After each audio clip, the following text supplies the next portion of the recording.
My daughter already knows exactly where she stands in their universe. An afterthought, nothing more than an extra chair pulled up to the dining table. My mother didn't even bother to spare a glance in her direction. Instead, she leaned her head toward me, continuing her dismissive tirade with the security personnel working the entry gate. 20 years wearing a uniform, and she is still chained behind a desk, pushing papers around. My mother scoffed, her voice dripping with venom. Hardly the kind of VIP anyone needs an introduction to. Just scan her badge and let's keep this line moving. She never looked at me, but the gate guard did. The heavy beam of his tactical flashlight swept across my laminated identification card. The blinding white light came to a dead halt on the embossed gold insignia. In a fraction of a second, every single drop of blood drained from the young guard's face. He stumbled backward, boots scraping against the asphalt, as if he'd been physically struck in the chest. Then, his heels slammed together with a sharp, echoing crack. He rocketed into a rigid salute, snapping to attention so violently, it looked like his spine had locked into solid ice. A heartbeat later, he lunged back into the guardhouse, ripped the emergency receiver off the wall, and roared into the mouthpiece. "Security alert! We have an admiral at the perimeter.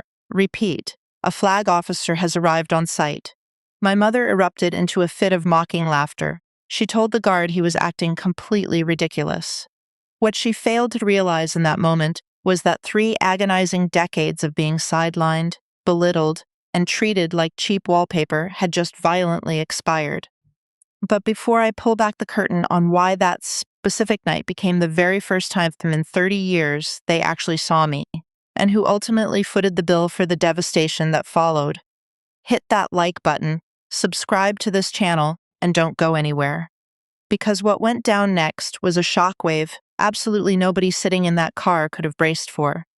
The year I blew out 10 candles on my birthday cake, my dad, a shipyard welder whose knuckles were eternally tattooed with industrial grease and pulverized metal, dropped a warped chunk of steel onto our kitchen table.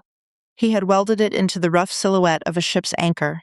It slammed down with enough sheer mass to splinter the worn formica surface. He slammed both of his heavy palms down on either side of it and declared his ultimate rule of life. If it doesn't weigh down your hands, it ain't worth a dime.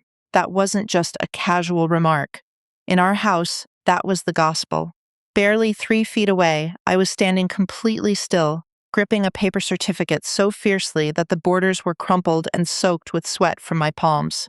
I had just taken the grand prize at the county science fair. For a month and a half, I had practically lived in our freezing garage, burning the midnight oil to construct a painstakingly accurate scale model of a Zumwalt-class destroyer out of scrap aluminum, soldering wire, and junk drawer parts. My heart hammering against my ribs, I held the paper out for him to inspect. His gaze flickered over my project. I watched his eyes search for something with real gravity, something substantial, something forged from enough heavy iron to earn his respect. When he didn't find it, he merely shrugged. One heavy shoulder went up, one went down. Then he pivoted on his heel and walked out of the room. No good job, no questions. Complete and utter radio silence regarding the award, the destroyer model, and the endless, grueling hours I'd sacrificed to build it. 3 seconds later, the back door slammed open. Derek came bursting into the kitchen. He was 8 years old, his cheeks still carrying the soft curve of baby fat, and he was violently shaking a cheap, gold-painted plastic trophy above his head, like a gladiator returning from the Colosseum. Junior Regional Track and Field, 3rd place in the 50-yard sprint. My mother practically dove across the linoleum floor. She swept him up into a suffocating embrace and shrieked with such ear-piercing joy that the golden retriever in the neighbor's yard started howling through the chain-link fence. She showered his forehead with kisses. Then she kissed the plastic trophy. With absolute reverence, she marched over to the refrigerator and placed it dead center on the top, ensuring it was the undisputed centerpiece of the entire room. Derek stood bathing in the glowing spotlight. I stood marooned in the shadows. I was always cropped out of the family portrait, and that suffocating invisibility stalked me relentlessly until the age of 16. The afternoon we put my father in the ground. Derek, the golden boy, the gifted athlete, The son whose bedroom was practically wallpapered in blue ribbons and accolades threw himself into my mother's arms in a theatrical display of grief right in the middle of the funeral mass. His dramatic sobbing bounced off the vaulted ceilings of the chapel. Every single relative swarmed him. Uncle Mitch gripped his shoulders in solidarity. Aunt Susan dabbed at his wet cheeks and tearfully declared him the new man of the house. Even as they lowered our father into the earth, the spotlight was permanently fixed on my brother.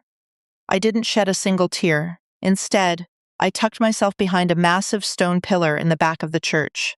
I had a borrowed prepaid cell phone pressed to my left ear, and a yellow legal pad gripped in my right hand. I spent the afternoon aggressively negotiating $6,300 worth of predatory hospital debts. I went toe-to-toe with the funeral home director over scam fees he tried to tack onto the casket lease. I managed the convoy logistics. I double-checked the grid coordinates for the burial plot. While the rest of the family put on a display of mourning, I orchestrated every grueling nightmare that no one else had the spine to handle. That night, Derek fell asleep tucked beside my mother in her bed. I stayed glued to the kitchen island until 4 a.m. Writing entirely by hand, in my most flawless cursive, I drafted 61 individual thank you notes for every single guest who had showed up to pay their respects. When my hand finally cramped shut, I arranged the envelopes across the countertop in 4 immaculate, military straight columns. Then, I crashed onto the living room sofa and passed out for maybe an hour and a half. At 6 a.m. on the dot, my mother marched into the kitchen. Without so much as glancing at a single envelope, she used her forearm to bulldoze all 61 of my handwritten cards straight into the garbage can. She didn't pause. She didn't break her stride. She didn't even tap the brakes on her way to the espresso machine. "Get this table cleared off," she commanded. "I need the real estate to set up Derek's tournament medals the right way." Then she threw over her shoulder. "Nobody bothers reading thank you notes anyway, Sarah." I bit down on the inside of my cheek with such vicious force that my mouth filled with the metallic taste of copper, and then I swallowed the blood, along with every single word I wanted to scream at her. When I turned 18, I walked through the front door, carrying my United States Naval Academy acceptance package. I had meticulously ironed the envelope flat so there wouldn't be a single crease. I needed this moment to be absolutely flawless. A full ride commission. 4 grueling years entirely paid for. I was one of only 27 female candidates pulled from a massive pile of over 11,000 hopefuls. I had bled for this for months. Every single morning, long before the sun came up, I pounded the pavement for 5 miles in pitch blackness. Every afternoon, I slammed out push-ups on the greasy concrete of the garage until my triceps locked up and physically denied me another rep. I placed the envelope gently on the dining table. Then I locked my hands behind my back, assuming the parade rest position, and waited. My mother was aggressively filing her acrylic nails. She stopped just long enough to pinch the corner of the envelope between her thumb and index finger, holding it up as if it were a piece of rotting garbage. Her eyes lazily scanned the opening paragraph.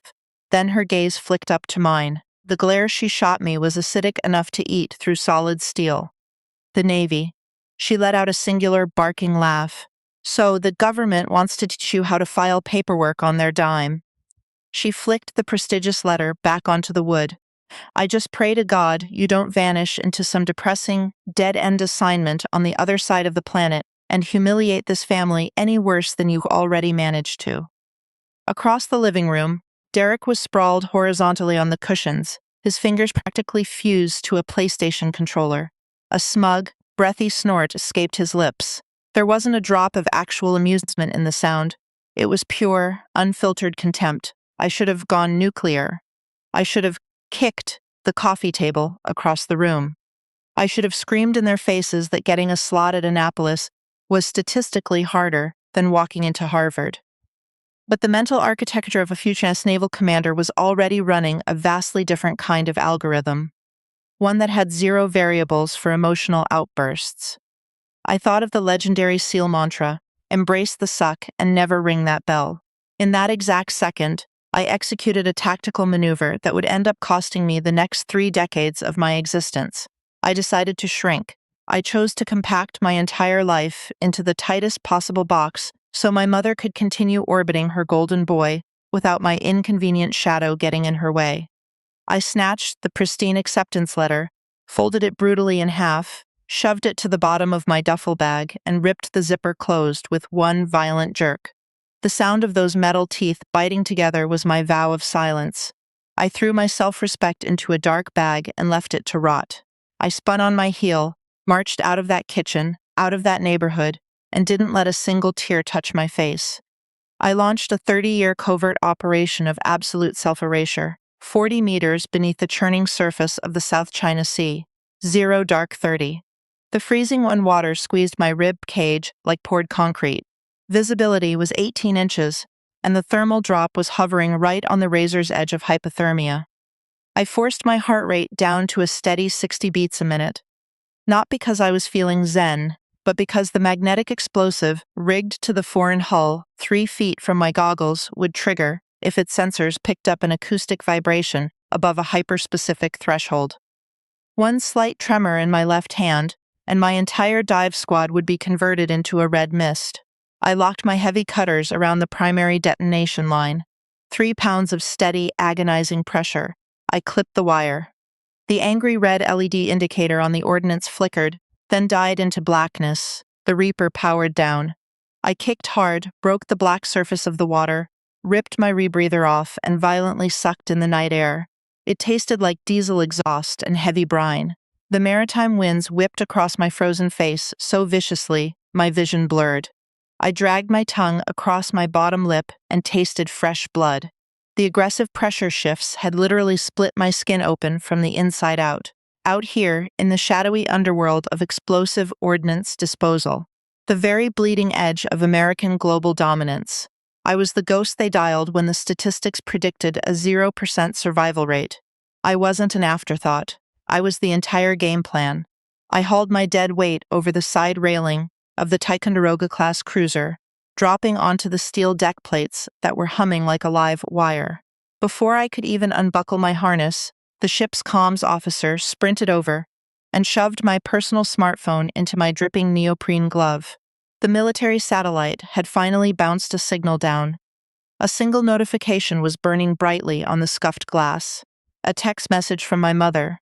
Derek is short $15,000 for the down payment on his Aston Martin. Needs it ASAP. His investors need to see he's got status before they sign the contracts. Wire it now. You're floating around on a boat anyway. It's not like you have a mall to spend it at. She fired off an extortion demand with the same casual energy of someone ordering takeout. No hello. No are you alive? Completely ignorant to the reality that less than 10 minutes ago, I was physically wrestling a payload engineered to vaporize everything inside a 200-meter blast radius. This financial hemorrhaging hadn't happened overnight. It began years ago with microcuts, covering a random electric bill, bailing them out of a mechanic's fee, until it aggressively mutated into a parasite. My mother's boutique venture capital fund had spectacularly imploded after she sank 60 grand into a craft brewery run by a con artist she flirted with at a silent auction. I absorbed the devastating loss. Then Derek decided to rebrand himself as an elite defense contractor. He had 0 security clearance, 0 military background, and 0 active bids. Just a hyper-expensive leased suite in a downtown high-rise, and a collection of custom suits that cost more every 30 days than my junior enlisted guys made in a calendar year. I funded the whole circus. When his first fraudulent company went belly up, I transferred $40,000 to stop the bank from seizing his assets. When his second grift hit a wall, I paid the lease on his empty office for 8 straight months. Chloe, his trophy wife, gutted and remodeled their kitchen twice in a 3-year span, treating my combat deployment checks like her personal interior design fund. Nobody ever sent a thank you text. Nobody ever bothered to ask if I was okay. The cash just magically materialized in their checking accounts the way the sun rises in the east. It was invisible, utterly taken for granted, and only ever acknowledged if it was delayed. I had systematically bled dry my hazard pay, the extra combat money that bonds wires specifically because the math says you might return in a body bag, and routed it directly to them. I even set up automatic weekly wires just to spare myself the degrading humiliation of them begging me for it. Over a 15-year span, the damages eclipsed $400,000, wealth that I had clawed out of the mud at the bottom of the ocean, inside live blast radiuses, entirely in the dark. Money stained with sea salt, explosives, and my own blood. I pulled up my mobile banking app, punching in the security pin with trembling, salt-encrusted fingertips. The account balance nosedived. But seeing the digits vanish wasn't the actual poison. The poison was the fact that they spent every single dollar while genuinely, down to their marrow, believing I was some pathetic administrative assistant fielding phone calls in a claustrophobic cubicle. Wire transfer successful. The glass screen faded to black. In that exact moment, my executive officer sprinted across the wet deck, shouting that unidentified hostile attack crafts had breached our maritime perimeter. I shoved the phone deep into the chest pocket of my tactical gear. I locked down every trace of personal agony, the exact same way you seal heavy watertight bulkheads on a sinking battleship, locking down compartments one by one until the water is trapped. General quarters, all hands to battle stations, funnel 3,000 personnel to defensive hardpoints. My voice sounded like metal grinding against metal. I was barking lethal combat directives to an entire naval fleet, while my mother sat on her couch, stressing over a luxury car deposit. I kept funding their delusions to preserve a family peace that, looking back, was entirely fictional. But deep down in the dark, behind those locked bulkheads in my chest, a timer had just been triggered. Thanksgiving 2023. Derek was wearing a tailored Italian three-piece suit, midnight blue with razor-sharp lapels, and a silk pocket square folded flawlessly. Every thread financed by my blood. He claimed the power seat at the head of the dining table before anyone else even pulled out a chair. He poured himself a glass from the $200 bottle of Cabernet and held court.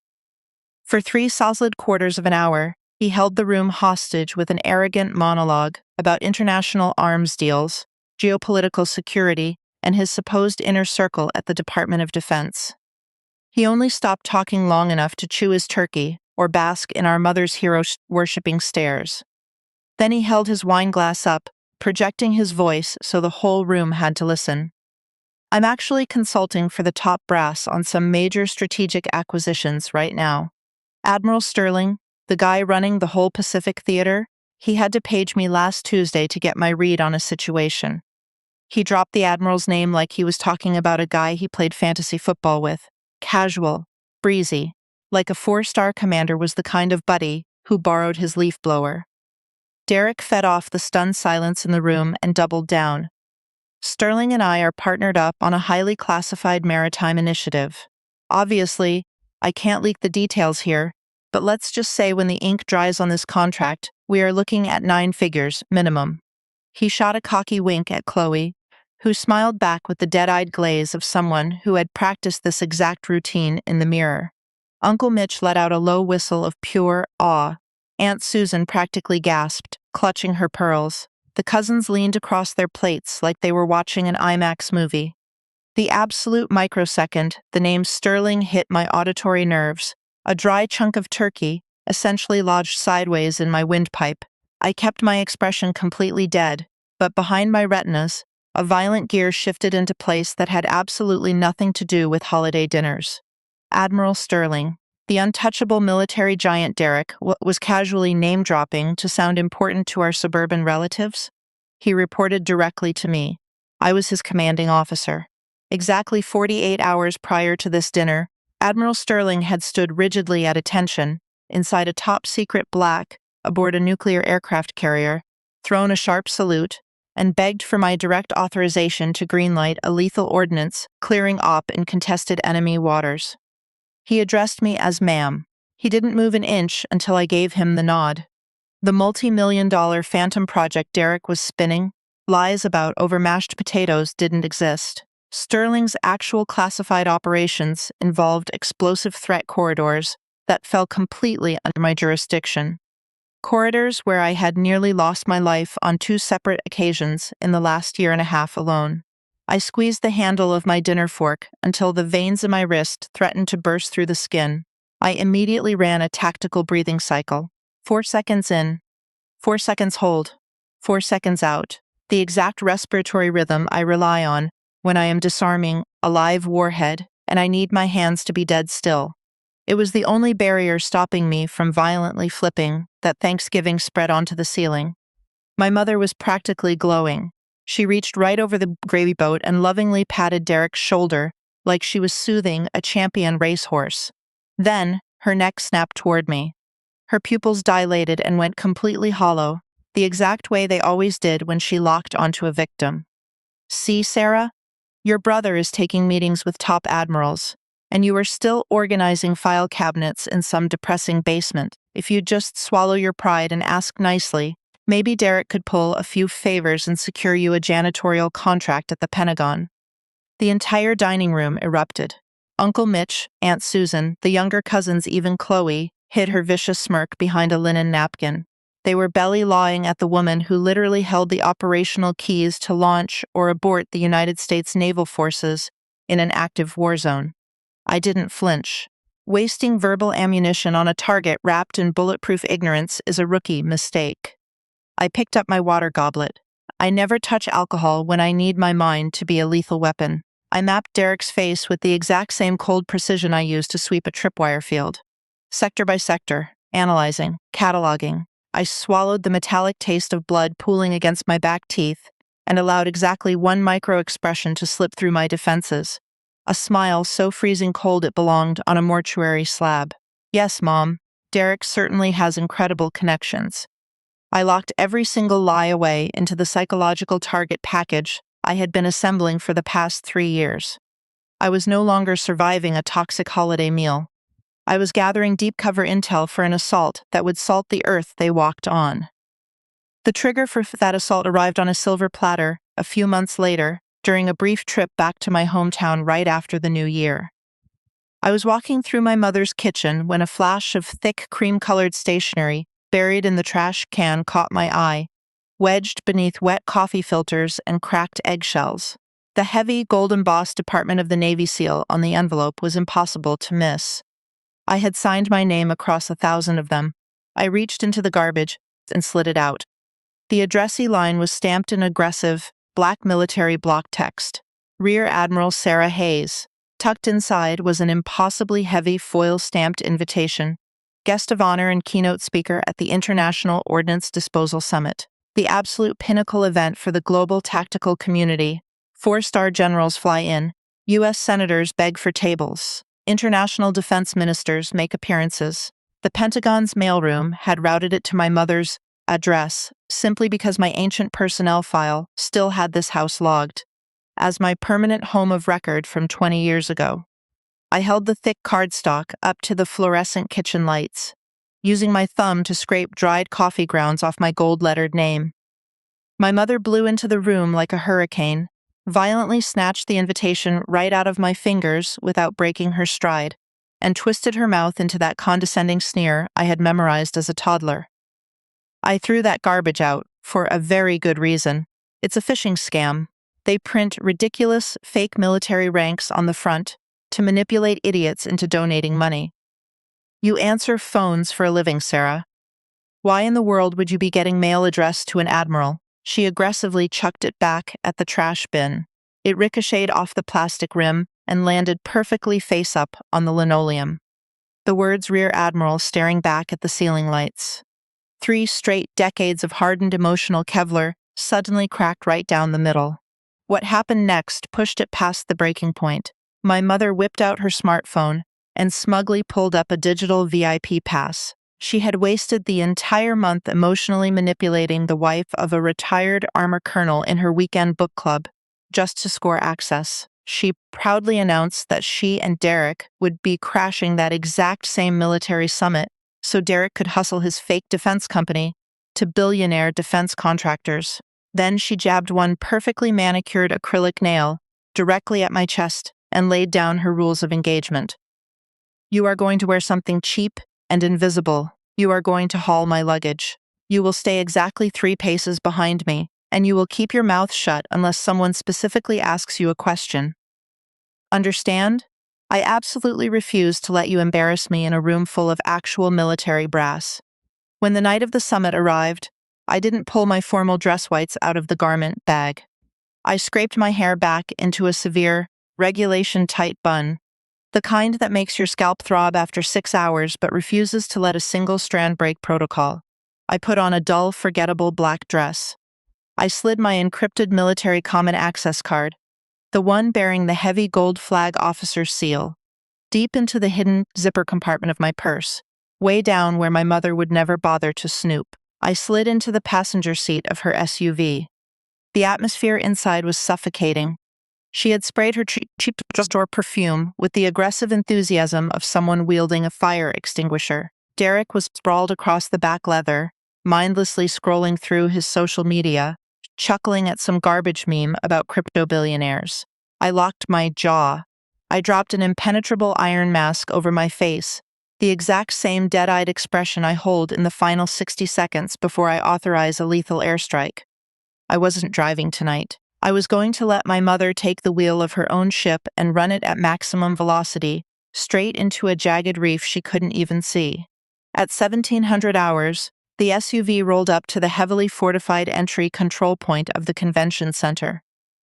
My mother violently shoved her smartphone toward the glass, flashing her digital VIP barcode while aggressively rattling off the names of random army colonels she had memorized from Wikipedia on the highway.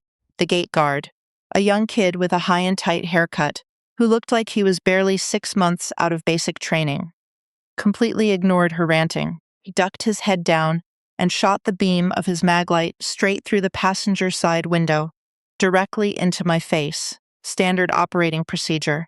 Verify every warm body in the vehicle. My mother let out an obnoxiously loud groan of pure disgust. She is just the +1, 20 years in uniform, and she is still pushing paper clips in a cubicle. Just scan my pass and let us through. She's an absolute nobody. Don't waste our time. My vow of silence officially expired at that exact second. I reached out the cracked window and handed the kid my common access card. The white-hot beam of his flashlight dragged across the thick plastic, sliding right past my face, and slammed to a halt on the heavy gold flag officer insignia. I got to watch his brain short-circuit in real time. His eyes blew wide open. His jaw physically dropped.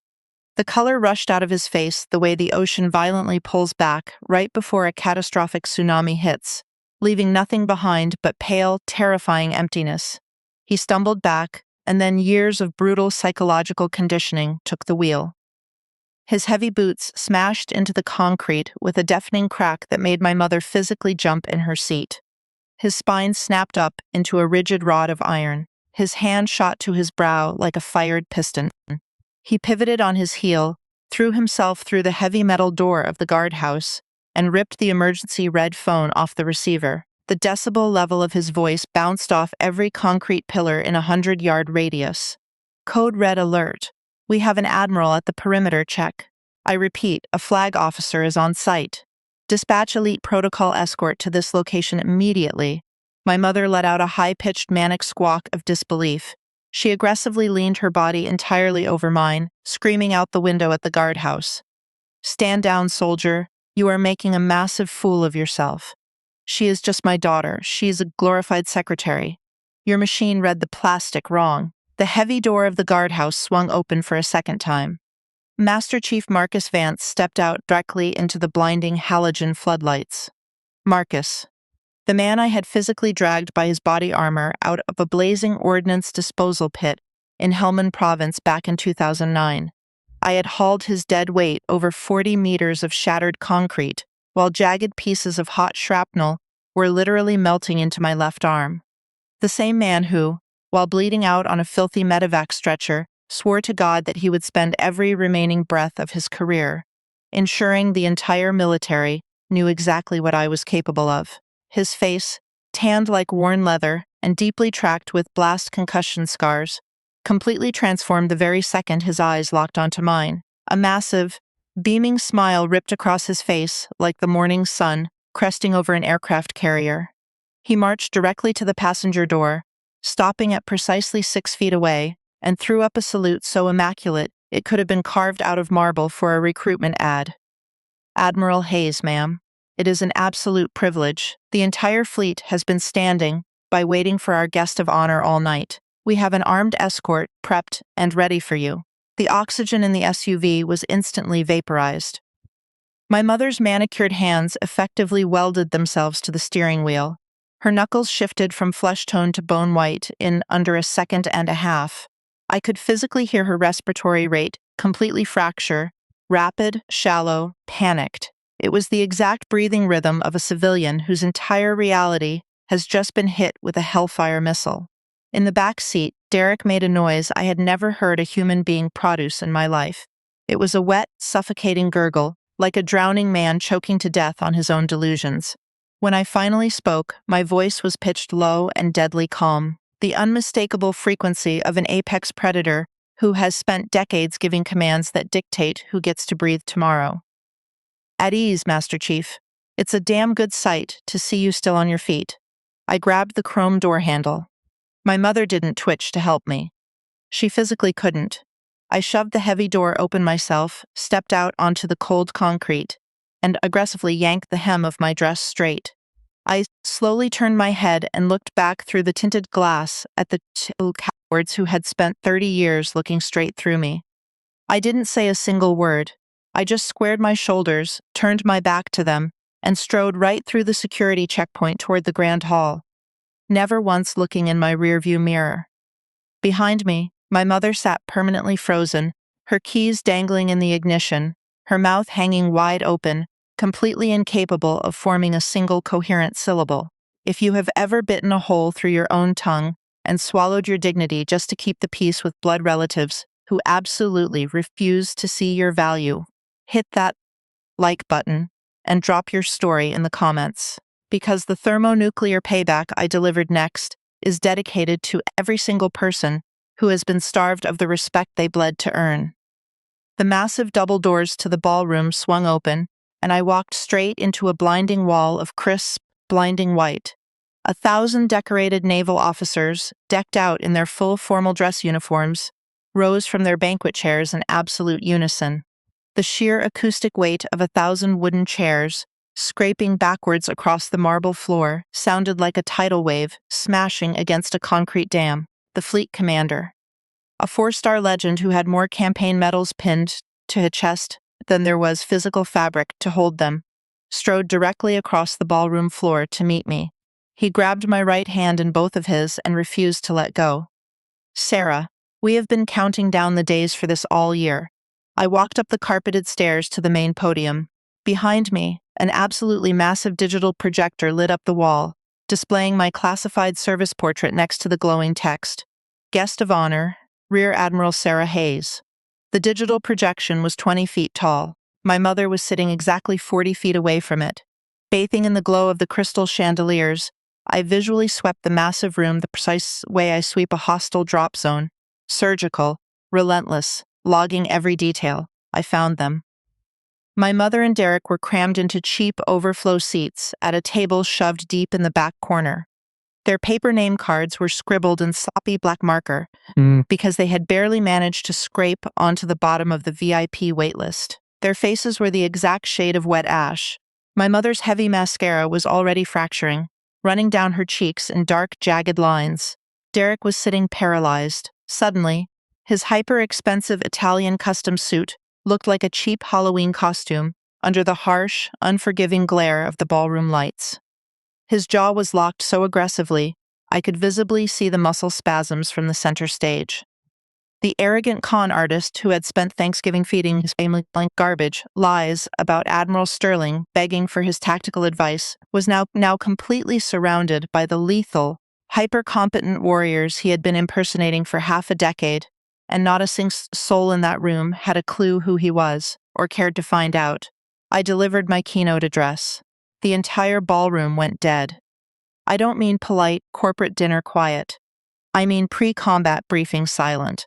The kind of terrifying stillness where you could hear a piece of dust hit the carpet from 50 yards out. I talked about the operators who carve a path straight through the abyss so that normal people can walk in the daylight. I talked about the brutal reality of sacrifice that doesn't ask for a standing ovation and the raw courage that functions flawlessly when the cameras are off. I talked about the ghosts who step up for the suicide missions, everyone else runs screaming from, the ones who crawl on their bellies toward the ticking timer, and how the families they leave behind sometimes never develop the capacity to comprehend the gravity of that choice. And then, my eyes tracked like a laser-guided missile straight to the back corner table. My voice dropped down half an octave, turning into a razor blade. Silence is never a tragedy, it is the objective, but only as long as you are the warrior who willingly chooses to step into the dark. Not someone who was shoved into invisibility by the exact people who should have had your back from day one. My mother's chin hit her chest. She stared at the linen napkin in her lap for the rest of the night. Derek didn't blink. He sat suffocating in a room packed with medals he had never bled for. For the absolute first time in his pathetic adult life, he had 0 words to say. Right after the final champagne toast, Colonel Rachel Miller ambushed me in a side hallway. Rachel. The woman who had physically clawed my half-dead body out from under a collapsed concrete bunker in Fallujah 17 years ago.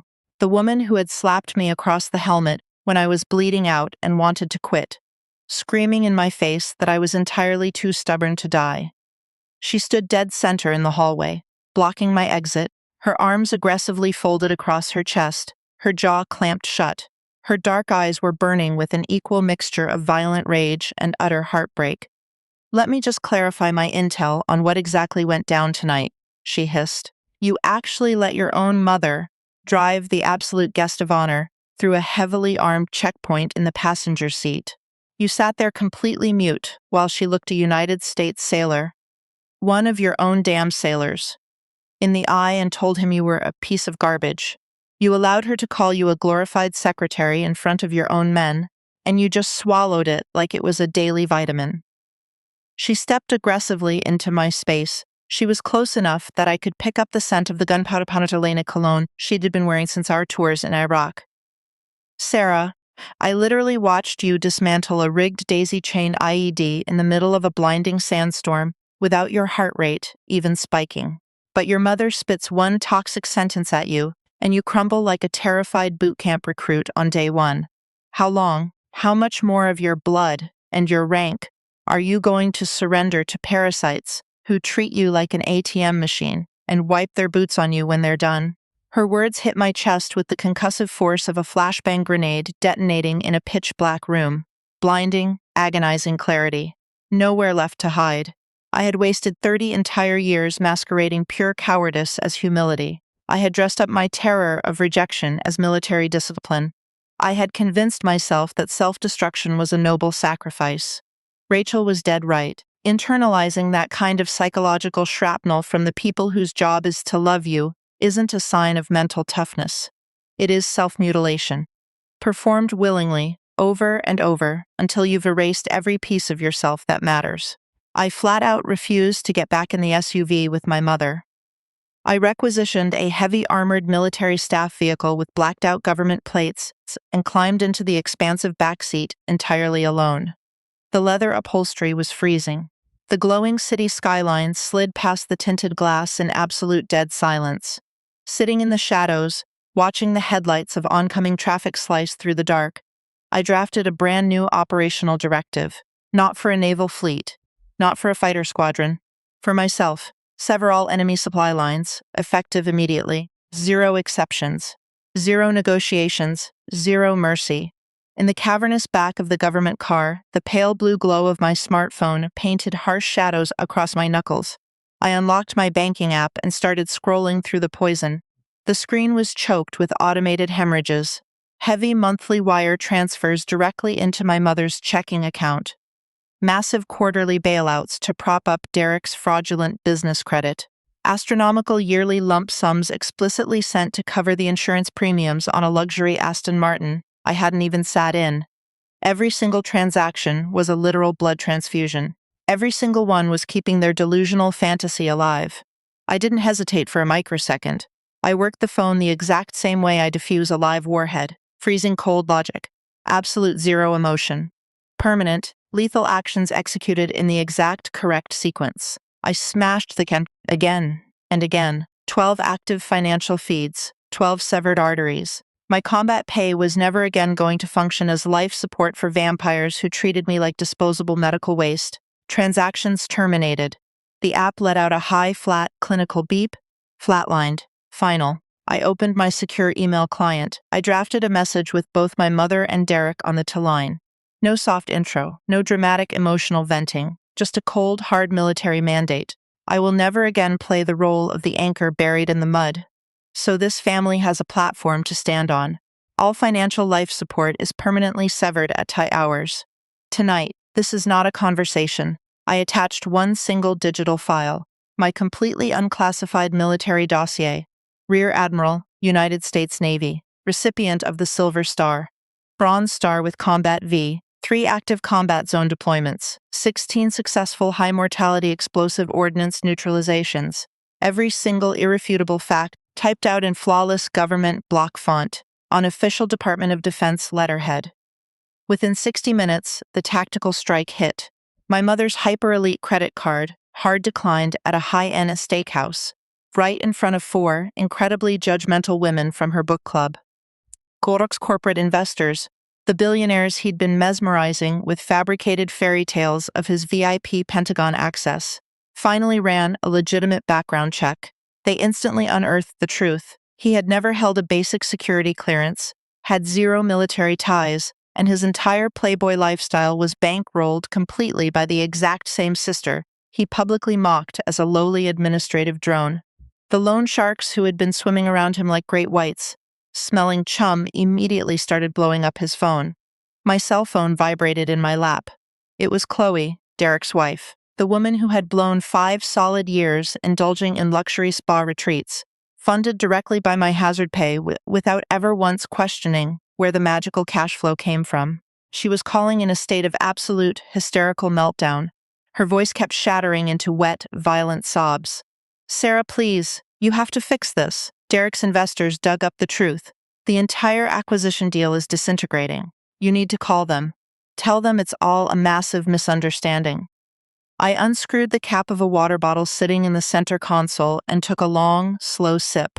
When my voice finally came through the speaker, it was dead flat, smooth as glass, and completely devoid of human sympathy. "There is absolutely nothing to fix, Chloe.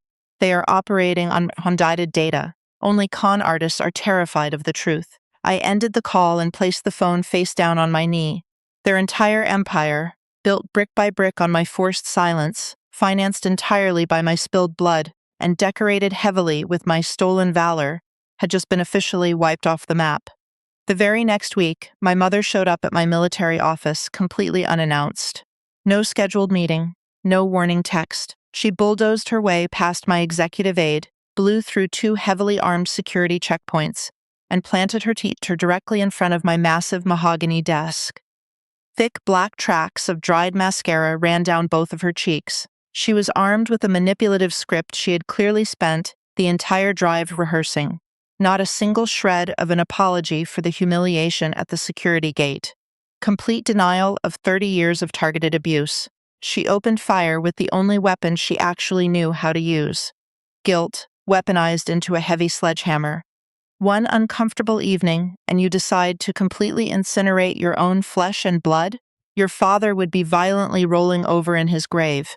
He would spit in disgust at your sheer arrogance, trying to humiliate me in front of all those military people. She didn't stop there. She aggressively unzipped her purse, ripped out her smartphone, and shoved a text thread directly into my face. "Derek hasn't touched food in 3 days. Chloe has already packed her bags and threatened divorce. Are you happy now? Is this the garbage the Navy taught you over 20 years? How to systemically destroy the people who fed and clothed you." She dumped her entire arsenal on my desk. Guilt, humiliation, terror, duty. She used my dead father's memory as a shield. She dragged God into the argument. She even managed to squeeze in a pathetic line about how the neighbors in her subdivision were gossiping. 30 straight years of aggressive gaslighting, compacted into a frenzied 5-minute theatrical meltdown, performed at maximum volume right inside my own command center. I didn't even bother to stand up. I sat firmly rooted in my heavy leather chair, my hands calmly laced together, resting on the glass top of my desk. I studied her erratic movements the exact same way I monitor an unidentified radar blip. Dead steady, patient, waiting for the target to confirm its identity. I let the crushing silence drag out for 10 excruciating seconds. Then 20. It was just long enough for a perfectly rehearsed crying to stutter, catch in her throat, and totally stall out like a cheap engine running on fumes. She took one last, desperate swing. "Say something, Sarah. Say literally anything." I forced that silence to stretch until the gravity in the room became physically crushing, until she started nervously shifting her weight from her left heel to her right, until her shaking hands couldn't figure out where to hide, until her entire theatrical performance caved in on itself under the sheer weight of its own pathetic emptiness. Then, I slowly pushed my chair back and stood up. I walked over to my heavily classified steel safe, punched in the biometric code, and pulled out one single sheet of paper sealed beneath a crimson Department of Defense stamp. I walked back around to the front of the desk and dropped it flat on the glass surface right under her nose. The sharp smack of the paper hitting the glass echoed like an executioner's gavel. "You want to bring Dad into this? Let's talk about Dad." Dad always said, "Only the things you can feel the weight of in your hands have any actual value. So take a very close look at exactly what I forged with my own blood." Her hands violently trembled as she picked up the official Silver Star citation. Her bloodshot, swollen eyes frantically scanned the heavy black text. "Plunged into heavily mined, hostile waters under intense, direct enemy machine gun fire to manually locate and neutralize multiple explosive payloads. Directly responsible for preventing the catastrophic loss of 11 Allied service members." The heavy parchment slipped right through her shaking fingers and drifted down to the desktop like a dead leaf. For the very first time in her miserable life, my mother finally fully comprehended reality. The worthless secretary she had mocked at the Thanksgiving table, the nobody she had tried to banish at the security gate, the trash she had literally thrown in the garbage alongside eggshells, had spent decades betting her own life against the Grim Reaper on a daily basis. And I did it to generate the wealth that bankrolled the high-end boutique wardrobes, the luxury sports car down payments, and the country club memberships she genuinely believed she had a right to. I leaned my weight heavily onto the desk, closing the distance between us.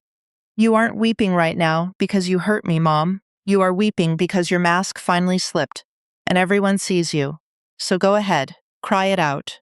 But understand this, the exact second you step back through that door, the free ride is permanently over." She collapsed right at the waist. She essentially folded into the guest chair, buried her face in both of her palms, and began to wail. It wasn't the fake, theatrical whimpering she had used as a manipulation tactic for 3 decades. It was the hideous, gut-wrenching, airless sobbing of a human being who just realized the entire foundation of their universe was constructed out of wet tissue paper. An entire month ticked by in total silence. Then, my mother finally called me. Her voice was utterly ruined, hoarse, hollowed out, stripped completely clean of every single drop of arrogance and superiority. It sounded like an empty house right after the bank forecloses and guts the furniture. She begged me to come back to the childhood house, just for one afternoon, just so she could show me something. I pushed the heavy front door open. The kitchen air was thick with the smell of stagnant dust and stale coffee grounds. She was sitting completely motionless at the dining table, both of her hands pressed flat against the wood, staring blankly at a heavy, rusted metal toolbox sitting dead center. It was my father's old welding kit. It was completely buried under a thick crust of gray dust. She had dragged it out from the absolute back of the utility closet, a space that had essentially been quarantined since the week we buried him. Nobody had ever popped the latch. Nobody had ever given a damn what was inside. I walked slowly up to the table and dragged 2 fingers across the metal lid. The grime was incredibly coarse against my skin. The metal edges were warped and rusted from decades of trapped moisture in that suffocating closet. I snapped the heavy latches back and pushed the lid open. Inside, carefully wrapped in a grease-stained shop rag that still held the faint odor of industrial lubricant and cheap pipe tobacco, I found exactly 2 items. The first was a tiny newspaper clipping. The edges were completely yellowed, brittle, and crumbling from 20 years of age. It was a grainy, thumbnail-sized photo of a young woman standing tall in her crisp dress whites. The ink-stained headline read, Local woman receives commission as naval ensign. He had taken a razor blade, sliced it out of the paper, and hidden it away. Tucked directly beneath the faded newsprint was something even older. It was the exact same science fair award certificate I had won when I was 10 years old, the one he had completely ignored to my face. He had taken the time to have it professionally laminated. Resting heavily on top of the plastic was a ragged chunk of industrial scrap steel, about 3 inches long. It had been violently hammered and twisted by hand into the crude, unmistakable shape of a ship's anchor, deeply burned into the dark metal with a high-heat welding torch, written in jagged, uneven blue-collar handwriting that shook a little bit on the curved letters, were exactly 5 words. Anchor of my life. My daughter. My mother was the first one to break the silence. Her voice shattered into pieces on every other syllable. I dug this out 3 weeks ago. I was tearing apart the closets trying to find anything to pawn because the bank is threatening to repo the house. I pried the box open, hoping to find heavy tools I could sell for cash, and I found this instead. She pressed her palms harder into the table, as if it was the only thing keeping her from floating away. Your father never breathed a word to me. He never mentioned a single piece of this. He let me walk around for years, genuinely believing he didn't care about you either. My dad, the calloused, soot-stained cynic who prayed only to things his bleeding knuckles could hold, had recognized the hardened steel running through my veins from day one. He had known exactly what kind of monster I was going to become way before I ever figured it out myself, and he had locked that profound realization inside the darkest, most impenetrable vault he possessed. He told nobody. He showed nobody. Because vulnerability was a foreign language, his generation was violently trained never to speak out loud. My mother slowly raised her face to look at me. Her eyes were so inflamed they were practically swollen shut. She asked me a question that essentially detonated 30 years of suppressed agony in one single breath. Sarah, why did you ever let me do that to you? Why on earth did you let me treat you like you were garbage? My field of vision completely shattered. The massive reservoir of tears I had chained down behind heavy iron bulkheads for 3 decades finally ruptured the hull.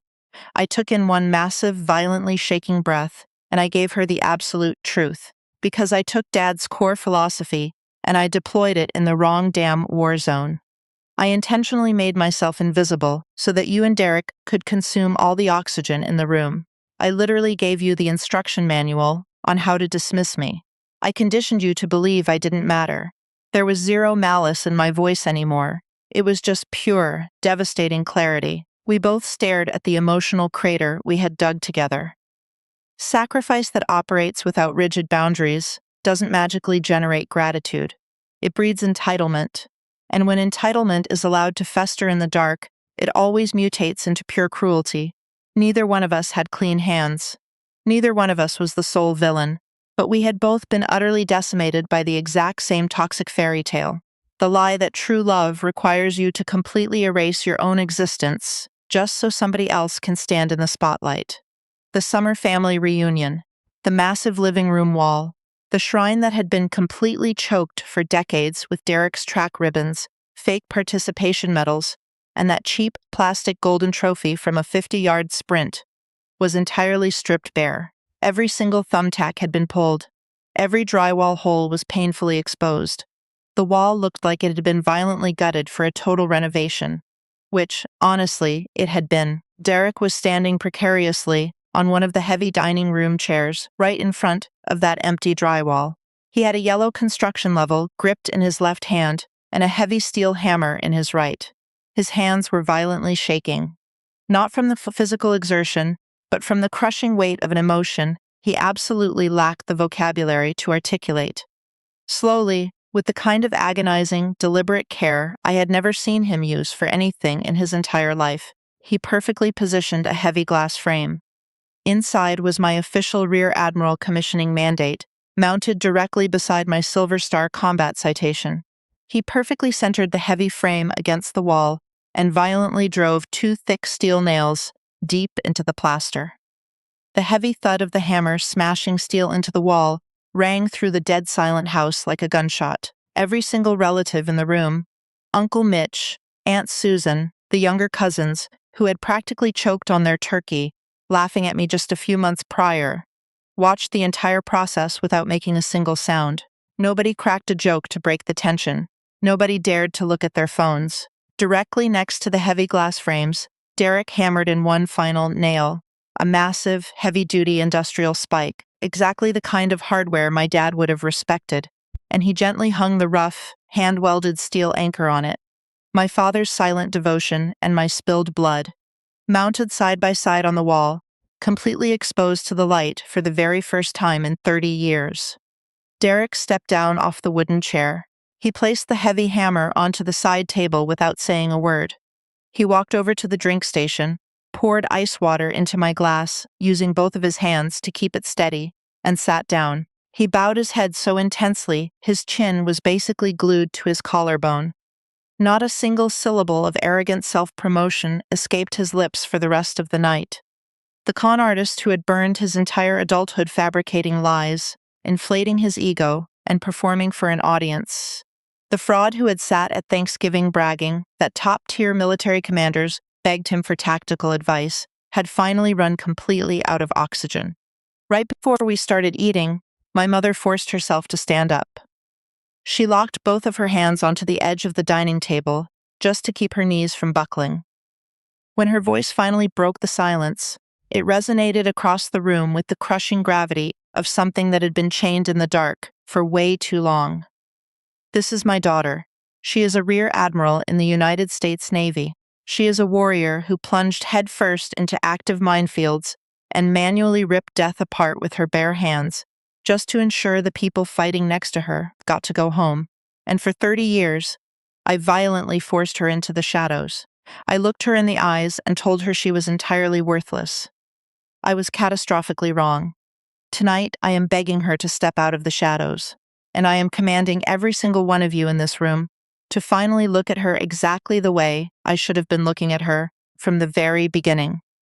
One introduction, surgically precise, completely public, brutally honest. It finally poured concrete into a massive crater that had taken 30 years of neglect to carve out, and barely 30 seconds of truth to fill.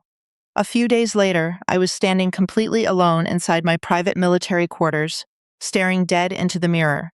I slowly ran my thumb across the heavy metal star pinned to my shoulder board. The most expensive tactical lesson I ever learned in a 30-year military career had absolutely zero to do with ballistics, threat matrices, or battlefield command. It was this. People will throw you a salute because they respect the brass on your collar. They will execute your commands because the uniform code of military justice threatens to lock them in a cage if they don't. But being genuinely, truly seen, that miracle only occurs when the people who are biologically wired to love you make the agonizing, conscious choice to drop their own narcissistic ego and actually look at the human being standing in front of them. True pride does not spawn from suffering in silence. It does not grow out of letting people walk all over you. It is ignited in the exact millisecond you finally refuse to act as the bodyguard for other people's comfortable lies and start ferociously defending your own undeniable truth. Blind, unconditional sacrifice doesn't magically manufacture love. A lot of the time, it just breeds entitled, ungrateful parasites who mistake your quiet generosity for pathetic weakness and your silence for a green light to destroy you. That was my education. I paid for it with decades of spilled blood, swallowed pride, and freezing nights spent tearing the fuses out of live warheads just so I could funnel the cash back to a family who didn't know my military rank, had no idea my name was carved into a silver star, and couldn't be bothered to ask. If you recognized a piece of your own reflection in the story, hit that like button, subscribe to this channel, and sound off in the comments below. What was the exact moment you finally stood your ground and demanded the world see you for exactly who you are?